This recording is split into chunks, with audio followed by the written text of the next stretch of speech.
అస్సలాము అలైకుం వరహ్మతుల్లాహి వబరకాతుహు. అల్హమ్దులిల్లాహ్. మనం ఇప్పుడు అల్లాహ్ దయ వల్ల కేరళలో ఉన్నారు. ఇది సుబ్హానల్లాహ్. అల్లాహ్ సుబ్హానహు వ తఆలా సూరా అల్ కాఫిర్ 40 సూరా 57 వాక్యంలో తెలియజేస్తున్నాడు. బిస్మిల్లాహిర్ రహ్మానిర్ రహీం. లఖల్ఖుస్ సమావాతి వల్ అర్ది అక్బరు మిన్ ఖల్కిన్ నాసి వలాకిన్న అక్సరన్ నాసి లా యఅలమున్.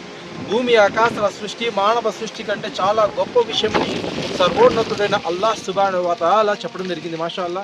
సో మన పుట్టుక గురించి మనం ఆలోచించలేదు, కానీ ఒకసారి చూడండి, అల్హమ్దులిల్లాహ్ ఎంత అద్భుతంగా అల్లాహ్ సుబ్హానహు వ తఆలా సృష్టించారు. ఆయన ఒక పద్ధతిలో, ఆయన యొక్క సున్నత్ ఆచరణ విధంగా అల్హమ్దులిల్లాహ్ సృష్టించడం జరిగింది.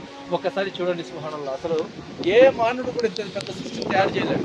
మరి ఇటువంటి సర్వోన్నతుడైన అల్లాహ్ను వదిలేసి మనం ఎవరి వద్దకు వెళ్ళి మనం మొరలు పెట్టుకుంటున్నాం, ఎవరి వద్దకు వెళ్ళి మనం ఆరాధిస్తున్నాం. సో ఇది ఆలోచించాల్సిన విషయము. ఒక్కసారి ప్రకృతి చూసినా సరే ఆ సర్వ సృష్టికర్త అల్లాహ్ను మనం గుర్తించాలి అల్హమ్దులిల్లాహ్. ఎందుకంటే చెప్పుకుంటూ పోతే చాలా ఉన్నాయి. భూమిలో మీకు ఆకాశం నుంచి ధారాళంగా వర్షాన్ని కురిపించేది ఎవరు? ఆ వర్షం ద్వారా పచ్చని పంటలను తయారు చేసేది ఎవరు? కాస్త చెప్పండి అని సూరా నమ్ల్ 27 వాక్యం తెలియజేయడం జరిగింది. సో ఇలా చెప్పుకుంటూ పోతే సర్వోన్నతుడు అల్లాహ్ యొక్క ఉన్నతము ఎంత చెప్పినా కానీ తక్కువే.